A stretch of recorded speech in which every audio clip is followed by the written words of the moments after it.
ต้องต่ำเข้าแสดงว่าเข้ามีในเล้าในหลองอยู่มีในเงียอยู่เข้าบ่หมดเตื้อยังได้กินต่อไปอยู่เสียงตุเจ้าเทศนาธรรมเป็นเสียงที่เป็นสิริมงคลกับหูกับใจกับตัวเพราะฉะนั้นจึงได้นำเอาธรรมะมาเสนอให้พี่น้องวงศาคณาญาติทั้งญาติสนิทและญาติธรรมเพื่อได้ยินได้ฟังเพื่อได้มีความเข้าใจในธรรมะประเดี๋ยวนี้ยิ่งนานวันยิ่งธรรมะกระจายออกไปเป็นนักเป็นหนาเนอะโอ้ดีอกดีใจที่มีคนฟังบอกว่าใกล้บอกว่าไกลตั้งใกล้ศรัทธาประจำหมู่บ้านตุลุงเนี่ยกู้หลังคาเฮือนลุกมาเมื่อเจ้า6 โมงฟังตุลุงประกาศธรรมตั้งไกลก็มีแวดบ้านแวดจองในตำบลนี่ก็มีอำเภอก็มีทำให้อายุยืนขึ้นไปแถมจัดนักแล้วก็มีกำลังใจที่จะเผยแพร่น้ำธรรมคำสอนให้คนได้นำไปปฏิบัติพระพุทธศาสนานี่สอนให้คนปฏิบัติให้ถูกต้องภัยบ่ต้องมาสาบทสาบานเข้าศาสนาบ่ต้องยับไปต่อหน้าพระประธานคือเข้าศาสนาตลอดชีพเป็นศาสนาที่บหารแก่ตัวบ่เอาไปเป็นสมาชิกสุดแล้วแต่ไผ่ที่จะฟังธรรมแล้วนำไปปฏิบัติได้ต่อใดดีต่ออันบับจำเป็นจะต้องมาเข้าวัดเข้าวาของให้ได้ปฏิบัติธรรมก็แล้วกันดังที่เฮาจะหันทั่วไปบางทีอยู่แม้วัดหิมวัดบ่มาตานวัดนี้ไปตานวัดอื่นก็มีหรือว่าบ่เข้าศาสนาก็มีไผว่าอย่างกันเปิดใจเลยตุลงหันว่าเป็นพระธรรมคำสอนที่ดีเปิดใจเป็นนักเลงเต็มตัวจึงได้นำเอาธรรมะมาประกาศกูเจ้าก่อนที่จะได้นำเอาธรรมะมาประกาศนี้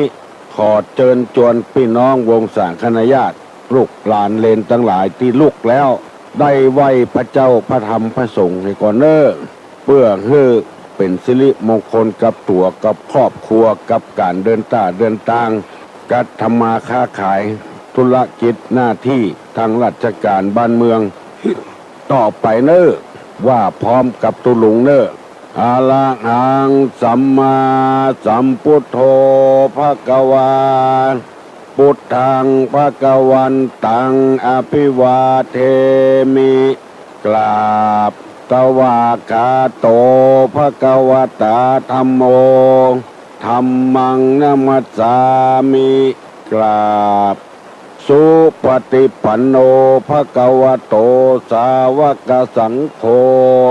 สังฆังนะมามิกราบหันทะมยังพุทธัสสะภควโตบุพาภะคณะมะกะลังกะโลมะเสนะโมตัสสะภะคะวะโตอะระหะโตสัมมาสัมพุทธัสสะนะโมตัสสะภะคะวะโตอะระหะโตสัมมาสัมพุทธัสสะนะโมตัสสะภะคะวะโตอะระหะโตสัมมาสัมพุทธัสสะพุทธังสรณังกัจฉามิธัมมังสรณังกัจฉามิสังฆังสรณังกัจฉามิตุติยัมปิพุทธังสรณังกัจฉามิตุติยัมปิธัมมังสรณังกัจฉามิตุติยัมปิสังฆังสรณังกัจฉามิตติยัมปิพุทธังสรณังกัจฉามิตติยัมปิธัมมังสรณังกัจฉามิตติยัมปิสังฆังสรณังกัจฉามิอิติปิโสภควาอะระหังสัมมาสัมพุทโธวิชชาจรณะสัมปันโนสุขโตโลกวิโทอนุตตโลปุริสาธรรมสารถิสัทธาเทวะ มนุษย์สานังพุทโธภควาติสวากขาโตภควตาธัมโมสันติติโกอากาลิโกเอหิปัสสิโกโอปนะยิโกปัจจัตตังเวทิตปโปวินโยหิติสุปฏิปันโนภควโตสาวกสังโฆอุชุปฏิปันโนภควโตสาวกสังโฆยายะปฏิปันโนภควโตสาวกสังโฆสามีจิปฏิปันโนภควโตสาวกสังโฆญะติตังจัตตาลิปุริสะยุคานิอัฏฐะปุริสะปุคลาเอสะภควโตสาวกสังโฆอาหุไนโยปาหุไนโยทักขิไนโยอัญจลิกาลนิโยอนุตตะลังปุญญเขตังโลกัสสาติกราบหนึ่งกราบสองกราบสาม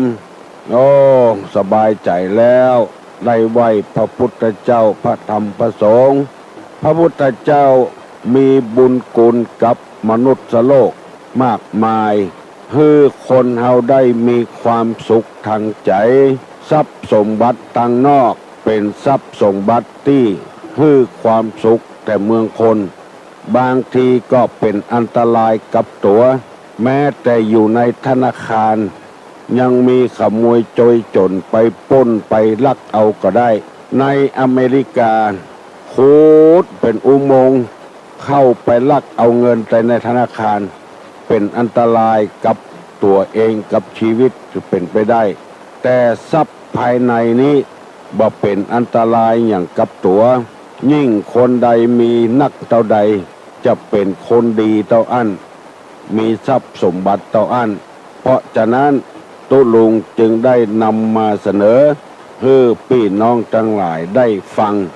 แล้วปากันสะสมทรัพย์สมบัติภายในนักๆพระพุทธเจ้าเปิ้นจึงแสวงหา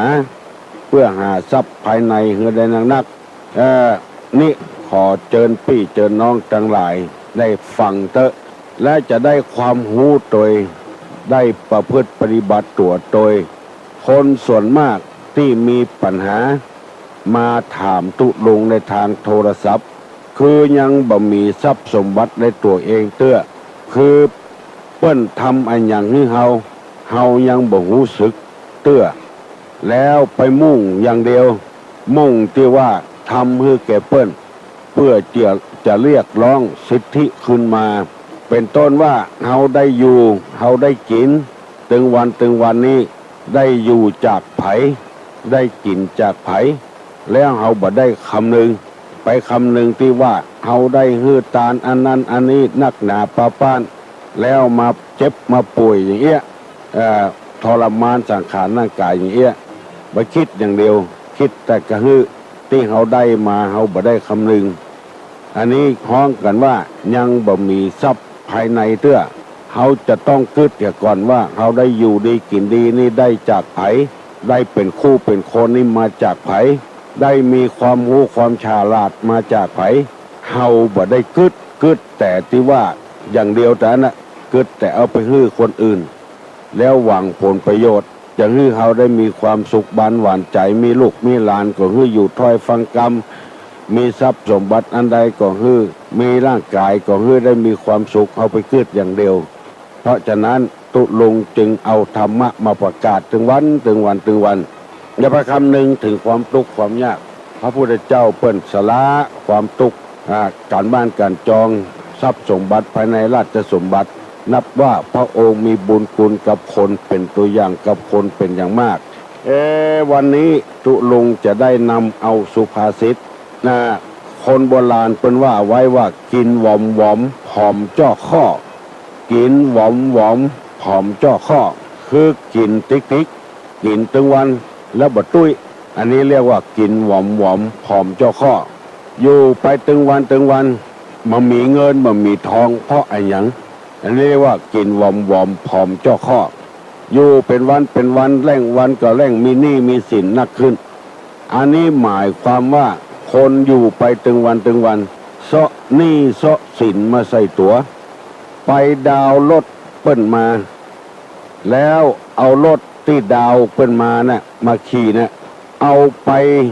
ยืมเงินต่อแถมไปเสียดอกเบี้ยต่อแถมตังบริษัทก็ดีส่งตังยืมเงินสดก็ดีส่งอันนี้เรียกว่ากินวอมผอมเจ้าข้อบอกกลัวหนี้บอกกลัวสินจะได้เดือดร้อนวันหลังวันรุนบัดึกไปกึดขอคือมีวันนี้ใจวันนี้ในภาษิตพุทธศาสนาว่าอินาทานังทุกขังโลเก8 กรรมเนี่ยการเป็นหนี้เป็นทุกข์ในโลกเพราะว่าเราไปเอาหนี้ไปต่อหนี้แล้วก็เป็นทุกข์เดือดร้อนคือเราบัดใจสติปัญญาของเรากล้าไปเอารถมาแล้วจะต้องใจเป็นเดือนแล้วยังบ่พอ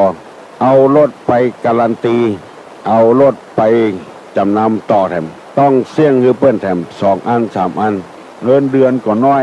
บ่พอใจบ่พอใจยืมต่อยืมอันนี้เป็นต้นอันนี้คือผิดหลักที่คนเฒ่าเปิ้นว่ากินวอมผอมเจ้าข้อกินแล้วบ่มีสติปัญญาพอฝากกรรมนี้ไว้คือพี่น้องลูกหลานเหลนบอกว่าใกล้ว่าไก่ได้ฟังคือนำไปพิจารณาวันนี้จะเอาธรรมะที่สืบตะว่าคนที่บ่มีศีลบ่ได้รักษาศีลเนี่ยมีโทษ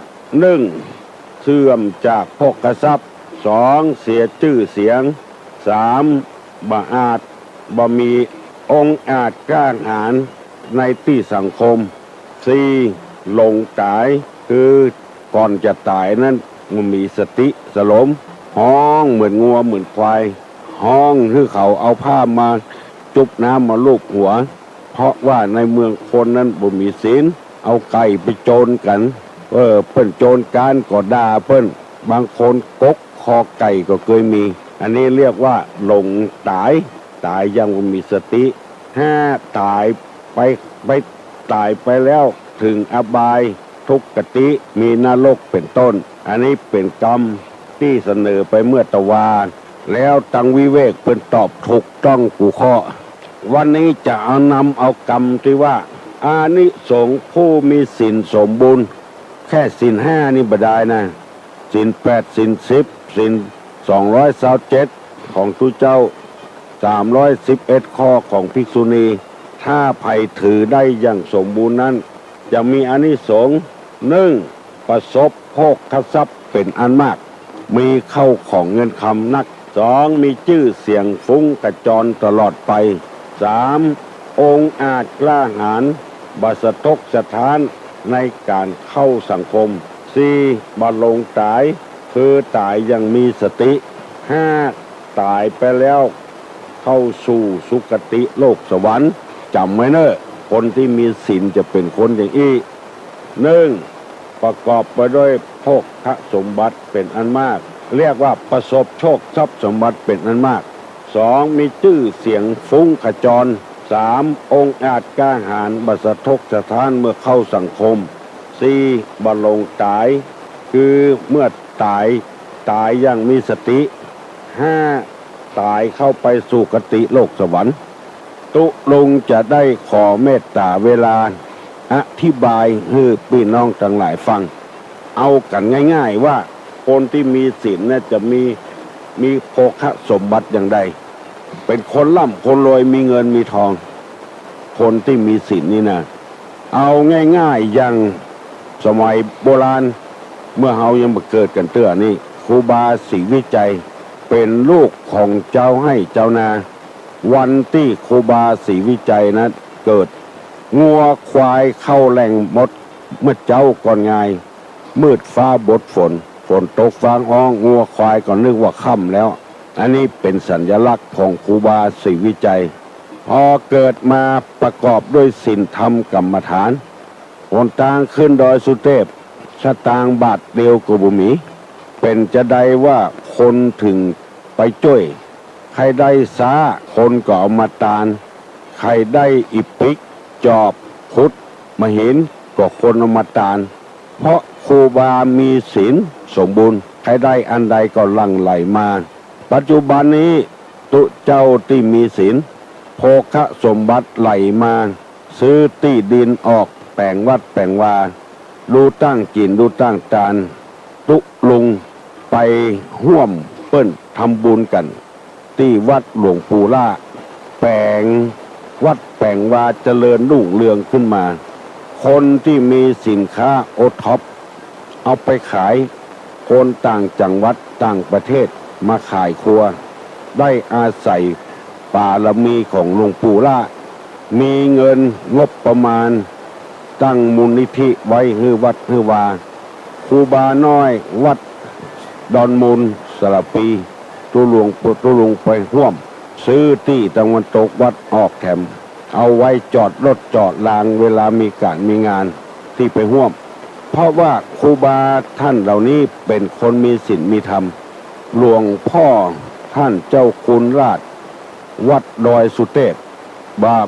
เป็นคนที่บาล่ำบาโรยมาก่อนไปอยู่บนดอยสุเทพ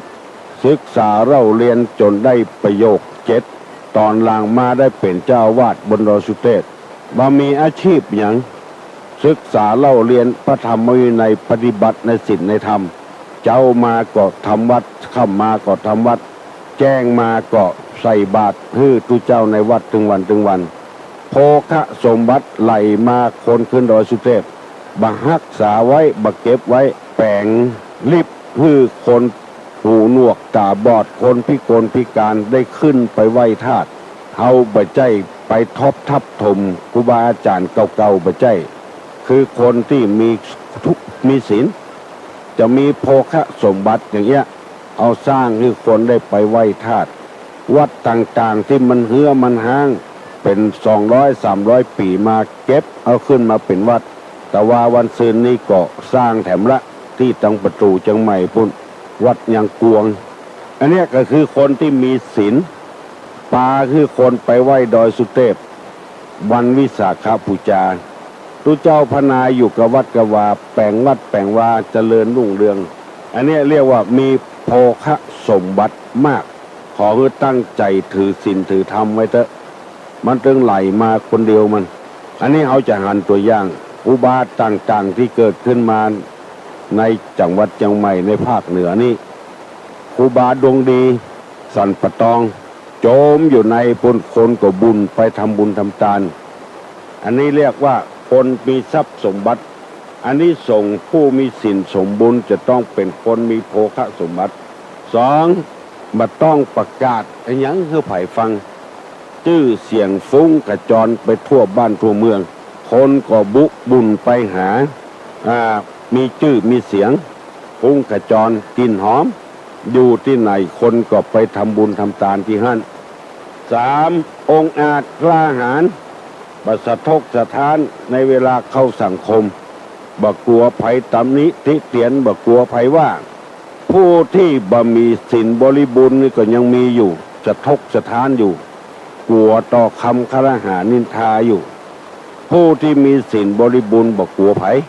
บ่สะทกสะท้านข้อ4เวลาตายอย่างมีสติเพราะมีศีลบริบูรณ์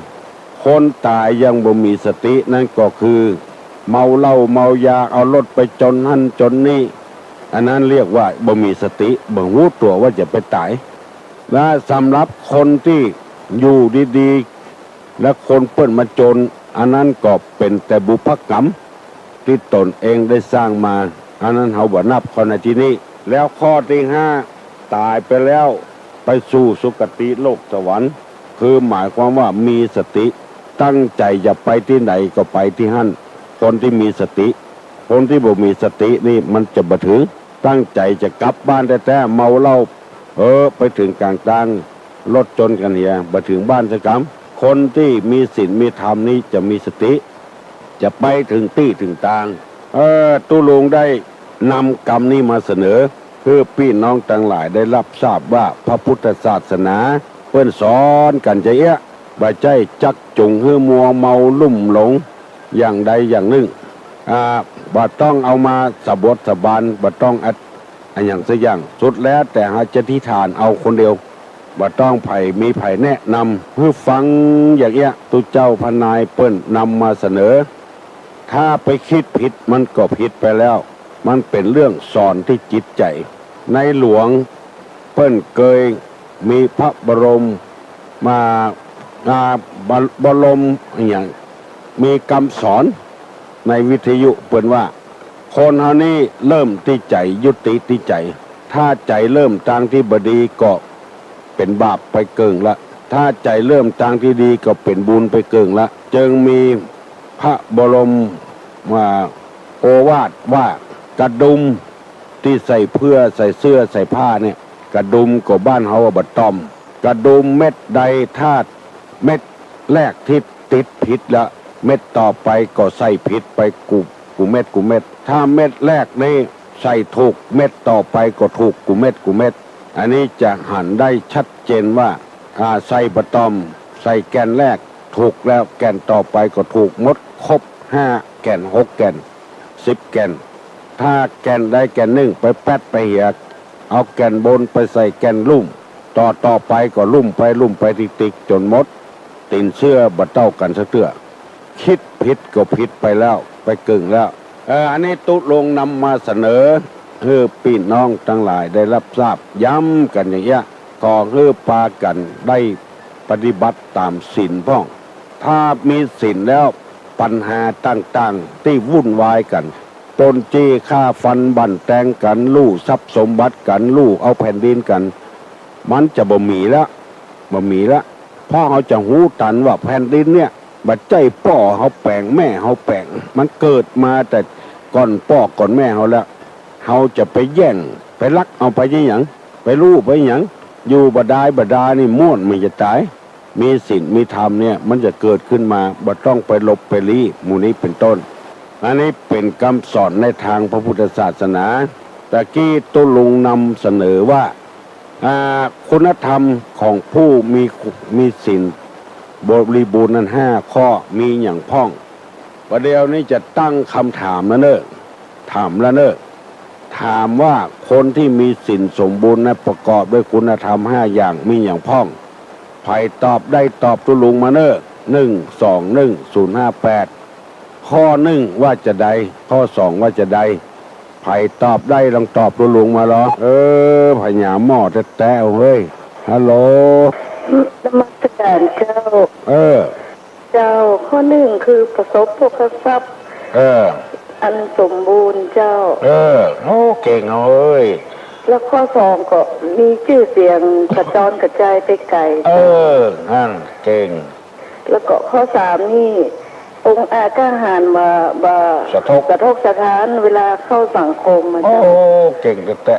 แล้วก็ข้อที่4นี่มาลงตายคือตายยังมีสติเจ้าข้อ5นี่ตายไปแล้วก็ไปสู่สุคติโลกสวรรค์นะเจ้าโอ้เก่งแต่ที่ไหนก็นี่ศาลาเจ้าบ้านศาลานี่กะเจ้าเก่งแต่น่ะเจ้ากราบนมัสการนะเจ้าโอ้ยินดีเจริญพรเนอะเจ้ามีสุขตลอดวันตลอดคืนถูกต้องเลยถึง5ข้อขอเงือปากันรักษาไว้เถอะมันจะเป็นอย่างเงี้ยไม่ใช่ว่าจะร่ำจะรวยโดยโภคสมบัติมันจะเกิดขึ้นมาคนเดียวมันลองสังเกตพอเถอะบางคนเป็นลูกคนทุกข์คนยากแต่ว่าเมื่อลูนมามีศีลมีธรรมมามีงานทำก็จะได้งานทำคนเดียวบางคนนี่จบมา 3-4 ปีแล้วบ่ได้งานทำทอดบ่เดียวเพราะว่าในเวลาที่เรียนหนังสือนั้นอาจจะขาดตกบกพร่องขี้ค้านพ่องอย่างพ่องพฤติกรรมบดีพ่องเนี่ยบางคนยังไม่ตอนจบเตื้อบริษัทจองไว้เลยก็เพราะว่าเฮียนดีมีความประพฤติดีนั่นเองศีลธรรมก็คือความประพฤตินั่นเองต่อไปนี้เราจะได้อู้กันเนอะจะได้นั่งอู้กันเมื่อตะวานี่เป็นวันศีลเนาะพ่อบุญรัตน์ธนัญชัยนี่เปิ้นมาตักบาตรมากูเจ้ามากูกูศีลน่ะตึงแม่นายตัวตึงป้านายบุญรัตน์ตัวเปิ้นฟังตุลุงเหมือนกันนะแต่ว่าโทรศัพท์มาก็บัดตานเปิ้น เปิ้นเขียนหนังสือมาว่า ขอกราบนมัสการเรียนถามว่าคำว่าถึงสุขสามประการนั้นคืออย่างไรสุขสามประการนั้นคืออะไรหยังเปิ้นถามไหมว่าอย่างอี้ไผ่พ่องได้ลองตอบคือมาฟังลองป้อบุญรัตนันชัยมาวัดกุศิลนะบอกว่าเดือนดับเดือนเพ็งแฮม8 ค่ำออก8 ค่ำเสมอต้นเสมอปลายเปิ้นคำว่าถึงสุขสามประการนั้นคืออย่างไรใครได้ตอบมาเนอะฮัลโหลดีครับตุลงผมไม่ได้ตอบเนอะผมโทรมาบอกผมได้มาบอกตุลงมาได้อ๋อครับสารปีเท่าเก้าซอยเท่าเก้านะครับโอ้สารปีพุ่นหรอโอ้คนฟังกันนักขนาดนะครับโอ้ประเดี๋ยวนะครับมันฟังมันชัดเจนดีครับโอ้ยินดีเนอะบอกคือเปิ้นว่าตุลงยินดีเนอะครับผมฟังกูเจ้าว่าเนอะตุลงครับพอดีผมไปส่งของสนามบินมาจ้ะครับฟังในรถปัญหาบ่ได้ตอบเนอะบ่ตอบเนาะครับผมมาบอกคือตุลงมาได้ครับโอ้ยินดีตุลงอายุยืนเนี่ยจะนักเนอะครับขอบตีนเนอะตุลงเจริญพรเนอะครับผมครับโอ้ยินดีกับลูกกับหลานกับพี่กับน้องเนอะฟังเตอะกองเสียงมองต่ำเข้าเสียงทุกแก้วเทศนาธรรมฮัลโหลฮะครับที่ตอบสุขตามประการครับว่าอยู่ใดสุขในเมืองคนสุขในเมืองสวรรค์สุขนิพพานถ้าว่าสังคมภายในครอบครัวนั้นก็สุขมีเข้าของเงินทองมีเข้าอยู่ในหลองกับแล้วก็ทำงานก็มีโทษครับแล้วก็ครอบครัวมีความสุขครับครับปางม่วงเปิ้นโทรมาบอกว่าคำว่าสุขสามประการนั้นได้แก่สุขเมืองคนเมืองฟ้าและพระนิพพานสุขที่อยู่ในครอบครัวก็มี1มีเข้าของทรัพย์สมบัติ2ทำงานปราศจากโทษบ่มีโทษทำงานถูกต้องตามศีลตามธรรมกฎหมายบ้านกฎหมายเมือง3บ่มีโรคภัยไข้เจ็บมาเบียดเบียนมันจะได้แถมจัดนักนะป้อบุญรัตน์เปิ้นว่าผมเคยอ่านหนังสือบอกว่าความสุขสามประการนั่นก็มีข้าวงามในต้งในนาน่ะข้าวปุ๋ยดีดินดีมีข้าวงามในต้งในนาข้าวเต้งข้าวดี2ความบ่มีโรคเป็นความสุขของฝูงชน3มีภรรยาก็เป็นที่รักของสามีเรือนของผู้นั้นชื่อว่ามีเรือนของผู้นั้นชื่อว่ามีมหรสพประจำอันนี้เป็นแก้วสุขสามประการทำอย่างหนึ่งคือหมายความว่าเข้าในต้งดีแล้วก็บ่มีโรคภัยไข้เจ็บแล้วก็มีเมียก็เมียดีมีผัวก็ผัวดีอยู่กับกันกุมเท่าเต่าตายอันนี้ก็คงจะเป็นสุขสามประการเหมือนกันแล้วก็คนบอกว่าเคยถามคนเฒ่าคนแก่หรือบ้านทั่วไปว่าสุขสามประการนี้ก็คือมีข้าวกินมีหลัวดังแล้วก็มีเมียดีเนี่ยบ่คัดข้องหมองใจหยังอันนี้คุณบุญรัตนันชัยเปิ้นถามมาอันใดจะถูกต้องก็มันก็ถูกต้องกูอย่างนะถูกต้องกูอย่างอันที่ว่ามานั้นสุขสามประการแต่ในธรรมะนี่ว่ามีพระนิพพานเป็นยอดสุขในเมืองคนสุขในเมืองฟ้าตลาดถึงพระนิพพานเจ้าได้เทินอันนั้นก็จะเป็นความสุขตามชนิดหนึ่งถึงเมืองคนถึงเมืองฟ้าเมืองคนก่อนอย่างที่ว่าเนี่ยมีข้าวต้มข้าวนาอย่างดีมีเมียดีมีผัวดีฮัลโหลครับท่านประกาศครับลุงผมแค่ถามว่าผมจะตามศาลาเดือน6ออกแล้วมันที่ค่ำจะดีครับเดือน6ออกกี่ค่ำดีครับถ้าจัดเทือดีเนี่ยออก3 ค่ำออก3 ค่ำมันกำหามันมีนะครับ1 ค่ำจ้างแก้วสู่ลงธรรมอันนี้ก็ดิ้งครับ2 ค่ำทำฟังธรรมกลางประจ้าบดีครับ3 ค่ำล้างมือท่าดากินครับ4 ค่ำนอนติ่นตากแดดก็บดีครับ5 ค่ำผีไล่แวดปองเอา 6 ค่ำลงสับเปาไปกานี่ก็ดี 6 ค่ำดีครับ6 ค่ำดีเดือนผมว่าจะตั้ง6 ค่ำนี่แหละดีละครับลงสับเปาไปกาเนาะครับครับที่ไหนน่ะครับกลางครับที่ไหนกลางใต้กับสันกลางครับดีกะสันกลางเหนือสันกลางใต้สันกลางเหนือครับคุณลุงเคยมาจะเตือนมาเกรดไปเตดนะการเตะวัน6 ค่ำเนี่ยครับเดือน6น้ำหนักกระสุนครับมอสอนมอโลเดือน6มาสักการครับเจริญพรครับดีแต่เอ้ยคัดข้องมองใจอย่างโทรมาถามตุลุงดิดฮัลโหลตุลุงครับตุลุงนะอันนี้เป็นเจ้าข่าวนะอยู่ดอยตาเลยดอยไหนเจ้าห้อเลยครับมึงห้อพวกอะไปเจ้าข่าวเผาหยังเป็นเผากระเลียงนี่แหละครับเผากระเลียงฟังตุลุงเหรอฟังตัววันตุวันกูเลิกเนาะอยู่บ้านดงดำนี่นะดงดำมึงอะหมู่ที่ 5ตำบลหยังตำบลฮ้ออำเภอฮ้อฟังชัดดีกว่าบ้านแบบชัดถึงบ้านกลางนะเป็นบ้าค้ามบ่ได้อยู่ม่วนกินหวานบ่อยู่ดีละอันนี้โทรมาหาตุลุงเลยมาถามตุลุงบ่ได้เนาะโทรให้ตุลุงโหฮู้ตุลุงโหเมืองฮอดดีแต่เหรอฟังหน้าก่อนตามเดินตุลุงเลยฟังนมัสการเลยแล้วก็มีคนฟังหลายก็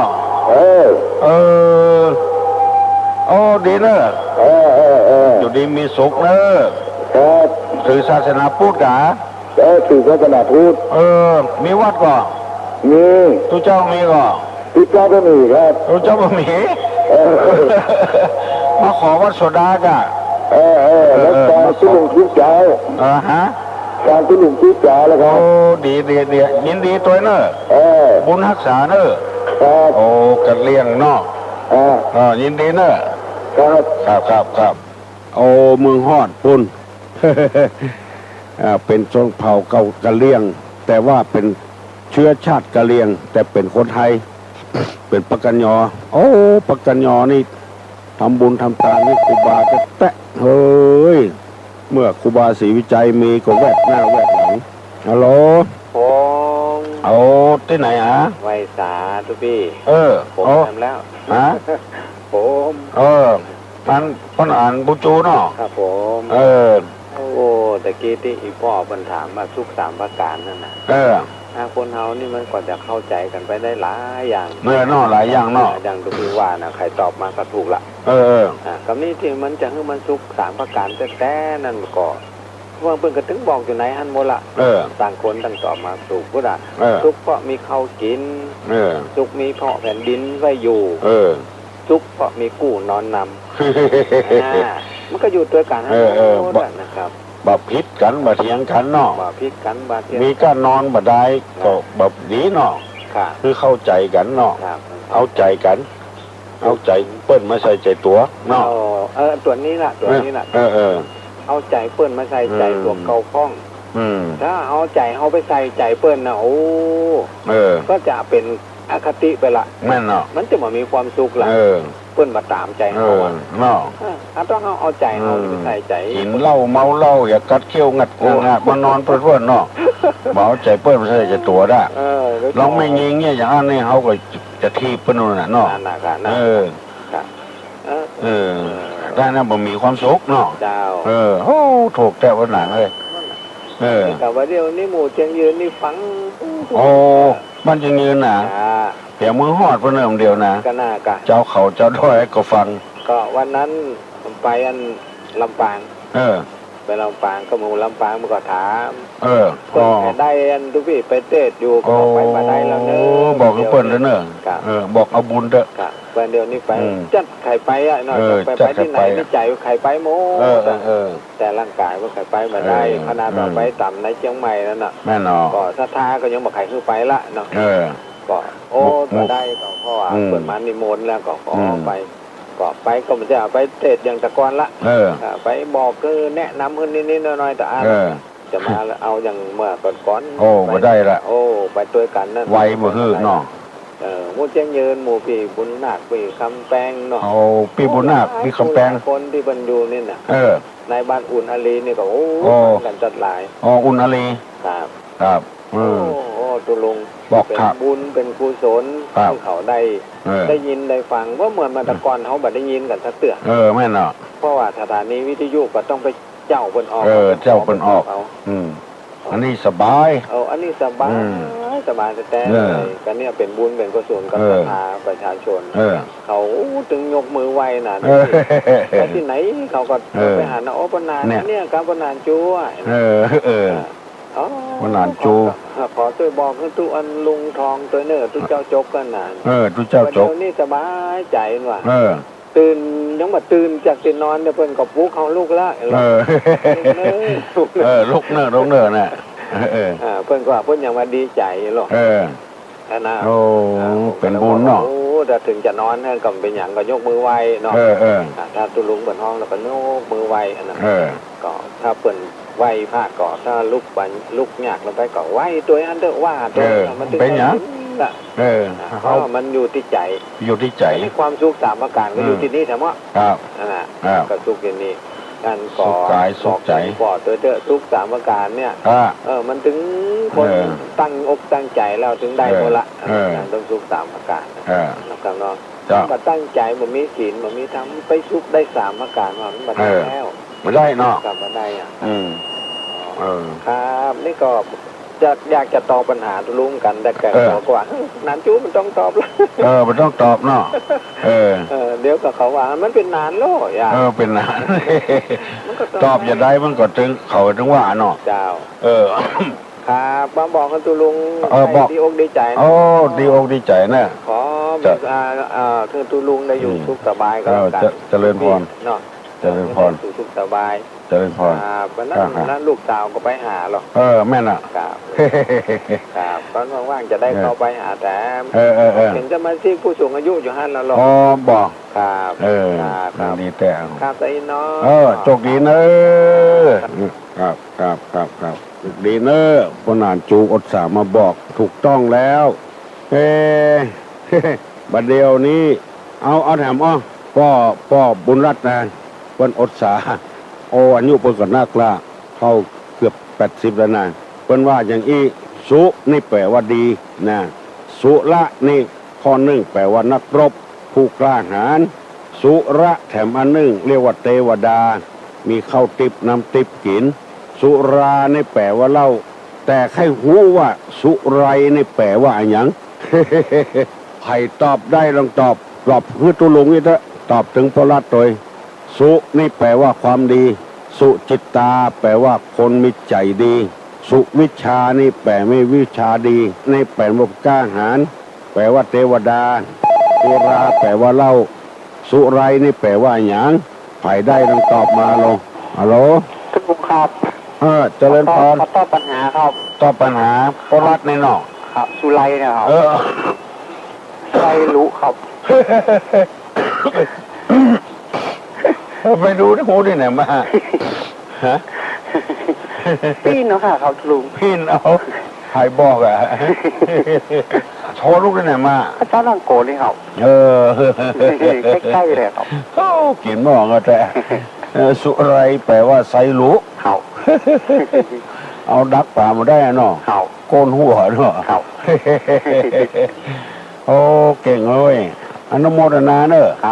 เอามาเจ้าโกนได้เนาะโอ้เก่งวันนี้ดีอกดีใจไปเอาพี่น้องปักกันยอพี่น้องกะเหรี่ยงอยู่เมืองฮอดพุ่นเปิ้นถ่ายทอดเอาเสียงตุลุงไปถึงที่ไหนคนฟังที่หั่นต่ำจังยืนนี่เปิ้นก็ฟังกันตุลุงเคยถามละที่ไหนเปิ้นก็ฟังกันกุฏิกุตางฟังแล้วก็บอกต่อกันไปเตอะมันแบบเป็นพิษเป็นภัยอย่างกับศาสนากับสังคมอย่างซักอย่างฟังแล้วโล่งอกโล่งใจม่วนอกม่วนใจ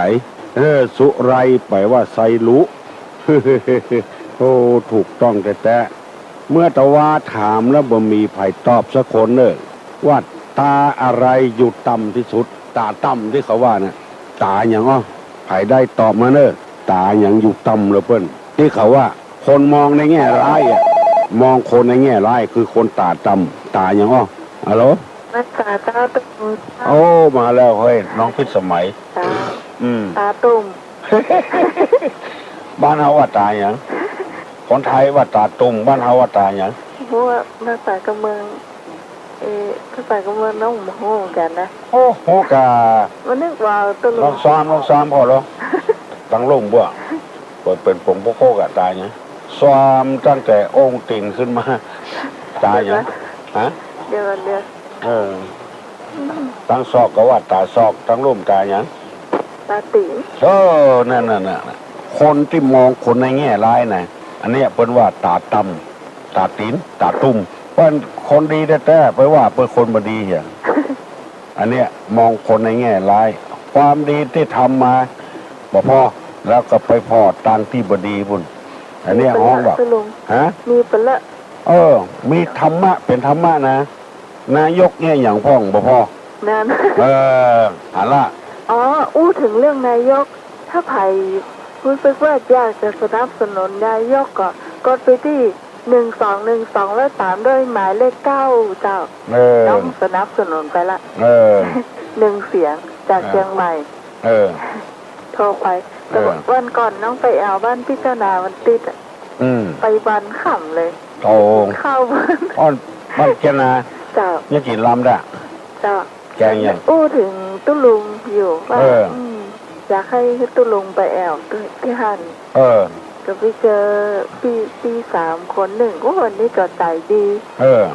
จอนไปเอาบ้านก็เลยไปแถมพี่ลาตีพี่ลาตีอ่ะจ้ะพี่ลาตีก็ไปน้องก็ไปแถวบ้านเปิ่นแถมดีแล้วก็มีพี่สาวหลายคนแล้วเนี่ยดีเจ้ามาจากวิทยุเนี่ยเนาะจากวิทยุเนี่ยวิสาสาปรมายติมาจากอาจารย์นิคมเด้อเนาะอาจารย์นิคมโดยจากสถานีวิทยุเนี่ยจากสถานีวิทยุของวัดศรีนารามเนี่ยเจ้าแล้วตาอะไรที่อยู่ต่ำที่สุดคือตาตุ่มเนาะเจ้ายินดีเนอะเจ้าครับสวัสดีตาที่ต่ำที่สุดคือตาตุ่มเนี่ยที่ว่ามิตาพ่ออย่างบหันเป็นตาตีนเฮ่เนี่ยคนโบราณเป็นว่ามองความดีกันพ้อง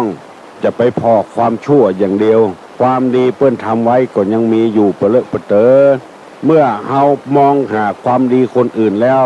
เฮาจะได้มีความสุขใจถ้าไปมองกับความชั่ว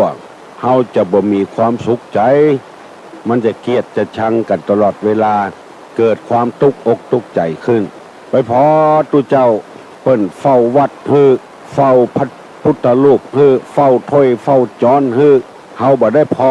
ไปพอพฤติกรรมมันบ่ดีนะแล้วก็เลยไปจังตุเจ้าตุเจ้าลูกขวายพ่องเนี่ยเลยไปจังก้าเปิ้นเฝ้าวัดกวาดวัดเฮาบ่ได้กึดหมู่เนี้ยคือว่าตาตุ่มตาตีนตาบหันความดีของคนอื่นฮัลโหลจากพระสักการเจ้าตุ้มเจ้าจากได้รอนะเจ้าโอ้ได้รอบุญเจ้าพระสักการมาตุลุงจังหวะนะเจ้าเจ้าได้ข้อคิดนะกับเจ้ายินดีเนอะเจ้าได้รออยู่วัดของงานรัตนารามนะเจ้ารัตนารามเจ้าท่านอาจารย์เพิ่นก็สอนดีอย่างเงี้ยนะเจ้าได้แก้วนั่นเนาะจ้าหม่อนห้อยแก้วนะเจ้าหม่อนห้อยแก้วที่ลงไปตู้ลงไปวันนั้นน่ะจ้าอบรมบูชานะจ้าลูกได้ไปเลี้ยงเพนท่านนะเจ้าที่หน้าเอาเงินโสแควน่ะจ้าอันจ้าฟังชัดก่อนชัดดีจ้าเพิ่นฟังกันหลายก่อนหลายจ้าลูกฟังกูเจ้าจ้าจ้าจ้าจอมตองเป็นกำลังใจเลยก็ลุงจะไปจัดรายการนี้ไปมันเหมือนนะจ้าก็จะพยายามเนาะจ้าพยายามจ้านมัสการจ้าเป็นกู้บุญกู้บารมีเนอะจ้าเจริญพรเนอะจ้ายินดียินดีกับพี่กับน้องกับลูกกับหลานเนอะตุลงจะพยายามถ้าบาดเจ็บบาเป็นยังจะออกรายการกูเจ้าอันขออู้เรื่องตาตุ่มนี่ทำกันมันบัดเสี่ยงมันบัดเสี่ยงใจคือมีตาของห้องว่าตาตุ่มและคนบ้านเฮาห้องตาตีนเป็นตาและก็บ่มีประโยชน์หยัง เนี่ยไปมีประโยชน์อย่างบ่ได้หันอย่างสักอย่างเป็นตาก็เปิ้นบ่ได้คือคนเฮานี่ต้องพอกันพอความดีกันพ่องเอาความดีนะมาปกความบ่ดีเฮาจะได้หู้และเฮาจะได้ใจดีใจไปมองกัดทางหายอย่างเดียวมันบ่ดีฮัลโหลสวัสดีเจ้าโอ้ไม่ออกคุณลุงเจ้านี่อยู่ได้หล่อนะเจ้าโอ้ได้หล่อปุ่นเจ้าคนเก่าคนกี้ไม่ใช่เหรอคนละคนนะเจ้านี่ดอนจื้นเจ้าโอ้ยดอนจื้นแพ่วัดดอนจื้นเจ้าโอ้วัดดอนจื้นแพ่เจ้าต้องลงตึงวันแล้วเต็มไปได้โทรเจ้าม่วนม่วนแหละเจ้าฟังก็ตอบปัญหานะเจ้าตอบปัญหาเจ้าทุกลุงต้องออกตึงวันนะเจ้าออกตึงวันน่ะจะพยายามนะเนาะเจ้าออกสดๆนะเจ้ามาเจอเทปออกสดๆน่ะโอ้กันหลงชงกันปอมันม่วนนะเว้ยเจ้ากินข้าวก็ลำกินน้ำก็ลงอ่ะเจ้าฟังหลายวันละฟังวันละฟังทุกวันนะเจ้าหลายเป็นเดือนแล้วกะโอ้ฟังตั้งแต่เมื่อใดเมื่อเบามาแล้วเจ้าเป็นไทยแต่เมื่อก่อนนี่มันไม่ค่อยดังชัดอย่างนี้เจ้าเดี๋ยวนี้มันดังชัดแล้วเจ้ามาบอกคุณตุลุงเนาะเจ้าบอกคุณตุลุงว่าได้ฟังชัดบ้านดอนจื้นบุญเจ้าตามบ้านนั้นเปิ้นฟังอย่างก่อนฟังเจ้าต้องของที่มีเดมเปิ้นก็ฟังที่บ่มีเดมเปิ้นก็ไม่ได้ฟังเจ้าเพราะว่ามันออกเดมอ่ะเจ้าแต่ต้องบ้านหลับป่วยพวกนี้เปิ้นเป็นมาเปิ้นมีเดมหน้ากระจายหลับป่วยหลับเป้าน่ะเจ้าแต่ก่อนมีจ้างซอคนเนาะถ่ายอ่ะจ้ะพี่คำน้ำไม่คำน้อยกันถาดดำอย่าลุงถาดำกิโล36ตกบันบะสุกิโลอย่าจ้าตกกิโล39ตกบันไอเท่าถาดำ39นั้นตกวันเจ้าพอดีอ่ะจ้าเจ้าก็ถาดำนะต้องถามคนเฒ่าคนแก่เลยโอ้เป็นจ้างซอนดังโลกตาบ่ค่อยดีเสียไปแล้วเนาะเสียไปแล้วโอ้ตก39พอดีงวดหน้านี่ออกกันเนาะ39เดี๋ยวก่อนจะขายก็สารซื้อก่อนขายก็สารซื้อเสียนะเจ้ายินดีเนอะเจ้ายินดีเอาดอนจื้นมาแถมแล้วเฮ้ยวันนี้อุ่นหนาฝากข้างเนอะบ่ได้โทรมาหาสู้หมูไก่บ่ได้เฮ้ยฮัลโหลมาสแกนเจ้าไม่ออกเดี๋ยวละเกาะคาลำปางนะเจ้าเกาะคาเกาะคาลำปางบุญเจ้าบ้านอย่างเนี่ยบ้านสารใจเจ้าสารใจเจ้าพอดีแม่เปิ่นฟังตึงวันเนาะแล้วเปิ่นใครอู้กับตุ้ลุงนี่นะเจ้าเปิ่นอู้กะอู้มาแล้วเดี๋ยวแม่อู้เตยนะเจ้าเนาะตุ้ลุงอู้ได้กูคนละละอ่อนอู้ได้คนเท่าก็อู้ได้ไม่ใหญ่ไม่หลวงเหรอไม่หลวงอายุเท่าไรล่ะอายุ78เจ้าโอ้78แล้วเจ้า78 87เนอะบอกคือลูกหลานเนี่ยลูกสาวมันให้ฟังกับฟังได้มาถึงชิปกว่าวันนี่เพิ่งได้ยินเจ้าได้ชัดเจนดีกว่าชัดเจนเจ้าสารใจแหละเจ้าม่วนเนอะบ้านสารใจไปเดียวนะลำปางเจ้าจังหวัดลำปางอำเภอกะขาเจ้าอำเภอกะขาเนาะเจ้า78แล้วเจ้าไปวัดไปว้าก่อนถึงวันนี่จะเจ้าบ่ได้ไปแต่งภาษาไปห้องขาดห้องนี้กะคือศีล5กับบ่เต็มยังข้อใดอ่ะยังข้อมูเต็มเนาะยังข้อมูสาก็ด่าลูกด่าหลานน้องกายย่างอย่าพ่อกาแล้วนี่นะจะได้ไปก่อนปี2ปีนะก่อนไปละปูนเชียงใหม่เจ้าดีทำปลาไฟทำปลาไฟทำปลาไฟกับไปวัดครูบาน้อยกับไปดีกับไปวัดบันเด่นกับไปเจ้าครูบาเทืองหนาเจ้าว่ามันซื้อเพื่อทำบุญคนรถผมมีได้จอดอะคนหลายล่ำช่วงนี้ยายก็ไม่ได้ไปวัดน่ะมันเป็นจะได้ก็ตั้งแต่เดือนนี้เป็นนี่เนาะแค่ขาบดีกะไม่ได้ไปวัดเลยมาไป ไว้กับเจ้าพ่อลิ้นปีเป่งอ๋อบ่เป็นอย่างนะเจ้าบ่นี่กะแค่ขาบอกให้ดีกะไปมาเหมือนน่ะหรอบอกคือลูกคือหลานไปแทนก็ได้น่ะลูกหลานไปนะหลานไปหลานได้หรือเจ็ดขวบไปสมัยที่เจ้าวันเสาร์อาทิตย์จะน้อยอยู่มันได้นี่ย้ายไปได้ไปอยู่กับบ้านเจ้าอยู่กับบ้านกันนี้เนาะน้ำมันสกัดอันตะเอียหน่อยแต่เอียเนาะอยู่นี้มีสุกเนอะอยู่กับลูกกับหลานมันเนอะเอามาโทรมาเอาเพียเกาะคาลำปางปุ้นบ้านสลัดใจแล้วก่อนตู้หลงก็ไปเตะทำสลัดใจม่วนบ้านกู้กันลงส่งกันปอฮัลโหลขอนมัสการเจ้านมัสการน้องป๊อบเจ้าน้องป๊อบกะขอถามคำถามเจ้าถามว่าจะไรดำเหมือนแขกตีไม่แตกฟันไม่เข้าเจ้าดำเหมือนแขกตีไม่แตกฟันไม่เข้าเจ้าคืออะไรเจ้าไปได้ตอบมาเนาะเจ้าน้องป๊อบน้ำต้นเนาะเจ้าเอาไว้วันพูกก็ได้ไว้วันพูกก็ได้เดี๋ยวมัน7 โมงแล้วเนาะเจ้าตุอุ้ยม่วนใจเฮ้ยธรรมชิกนักแต่ยินดีนะน้องป๊อบเนอะยินดีดำเหมือนแขกแตกไม่ตีฟันไม่เข้าคืออะไรเอาไว้ตอบวันพูกเนอะใครตอบได้ก็ตอบวันพูกประเดี๋ยวนี้มัน7 โมงแล้วตามอัตตาแล้วก็ตุลุงก็อู้เมินน้ำไป7 โมงขอเพื่อมีความสุข